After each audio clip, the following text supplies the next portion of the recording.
Hi everyone, welcome back to my channel. గుంత పొంగనాలు అంటారు. సో లిడ్ ఒకటి స్టీల్ది, ఇక్కడ నాన్ స్టిక్ 3 లేయర్స్ అని 5 లేయర్స్ అని మీకు అవైలబుల్ అవుతున్నాయి. సో దాన్ని బట్టి కాస్ట్ ఉంటుంది. చాలా బాగుంటాయి గుంత పొంగనాలు.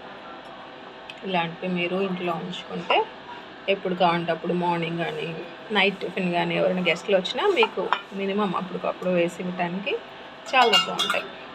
సో దీనికి క్లీనింగ్ వచ్చి కూడా మీకు ఇట్లాంటి స్క్రబ్బర్స్ ఇస్తారు. Easy to use and easy to clean. Handles కూడా మీకు కాలకుండా ఇట్లా ఉంటాయి. లెడ్ ఉంటుంది. సో ఇట్లాంటివి మీరు ట్రై చేయండి. Healthy eating saves fuel, tastier cooking, easy to clean. Non stick 410 rupees ఉంది కాస్ట్. ఎట్ ఏ టైం 12 అవుతాయి. మీరు ట్రై చేయండి ఇలాంటివి.